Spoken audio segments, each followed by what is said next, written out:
අයිබෝන් පුතේ මේ පාර විද්‍යාව MCQ පේපර් එක අමාරුයි කියලා පසුතැවිලි වෙන දරුවන්ට මේ ගැන කියන්න හිතුවා. ඒ නමයක් නැති වෙන්නේ ඉතින් විද්‍යාව නිසා තමයි කියලා හිතන අයත් ඉන්න නිසා. ඇත්තටම ඔය MCQ පේපර් එකේ තරමක් හිතලා ලියන්න වෙන සංකීර්ණ ප්‍රශ්න 8ක් විතර තමයි පුතේ තිබුණේ. ඒ 8ම වැරදුනත් තව 32ක් විතර තියෙනවනේ. ඒවා හරියනවනේ නේද? එහෙම හිතුවොත් පුතේ බොහෝ දරුවන්ගේ බහුවර්ණ 25ත් 30ත් අතර නිවැරදි වෙනවා. මේ පාර රචනා සහ ව්‍යුහගත ප්‍රශ්න පත්‍රය පහසු වුණ නිසා අපි හිතමු ඒකට ලකුණු 100ක් විතර තිබුණා කියලා. දැන් ඒක දෙකට බෙදුවම ලකුණු 50ක් එනවා. දැන් එයට MCQ නිවැරදි වුණ 25 හෝ 30ට ලැබුණු ලකුණ බැගින් එකතු කරාම ලකුණු 75ක් 80ක් අනිවාර්යයෙන්ම ලැබෙනවා. ඒ නිසා A හෝ B සාමාර්ථ නොලැබී තියෙන්නේ නැහැ.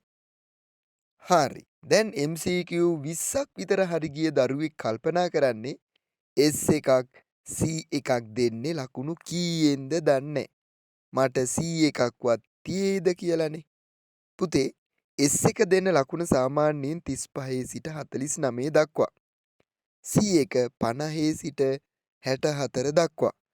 B1 65 සිට 74 දක්වා. A1 75 සිට 100 දක්වා. ඒක තමයි සාමාන්‍ය සම්මත ලකුණු පරාසය.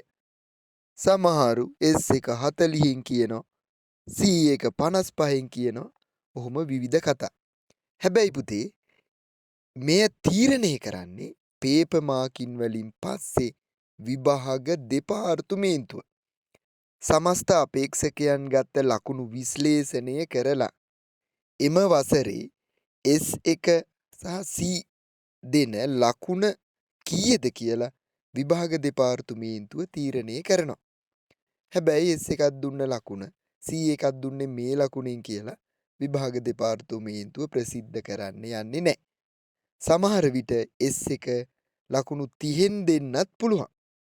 ඒ නිසා දැන්මම ඔය ගැන හිතලා අනිත් විෂයන් අවුල් කරගන්නේ නැතුව ලියපු විෂය අමතක කරලා හෙට විෂයන් වලට හොඳින් පාඩම් කරන්න. සමහර විට අපි බොරුවට පසුතැවිලි වෙලා තියෙන්නත් පුළුවන් ප්‍රතිඵල එද්දි. හරි. ඔය පසුබිමින් දැක්කේ පුතේ මාසයකට විතර කලින් අපි channel එකට දාපු අනුමාන ටික තියෙන වීඩියෝ එක. මේ අනුමාන වලින් කොපමණ ආවද කියලා මම වෙන වෙනම කියන්න යන්නේ නැහැ පුතේ. හැමෝටම බලා ගන්න පුළුවන් කොපමණ ප්‍රමාණයක් ආවද කියලා. කොහොමත් ඔය අනුමාන කියන්නේ පුතේ විශේෂ මැජික් එකක් නෙමේ. පෙළ පොතේ තියෙන මොනවා හරි ටිකක් කිව්වම කොහොමත් ඒ වයින් ටිකක් එනවා තමයි. අවුරුදු ගානක් විශ්ලේෂණය කරාම ඕනිම කෙනෙකුට කියන්න පුළුවන් මේ සැරේ නම් මේ වගේ ඒවා එයි කියලා. ඒ නිසා මම වැඩිපුර ගැන කියන්න යන්නේ නැහැ. දෙවෙනි කොටස හොඳට ලියපු දරුවෝ ඉතින් බය වෙන්න එපා. AB සාමාර්ථ අනිවාර්යෙන් ලැබිලා තියෙයි.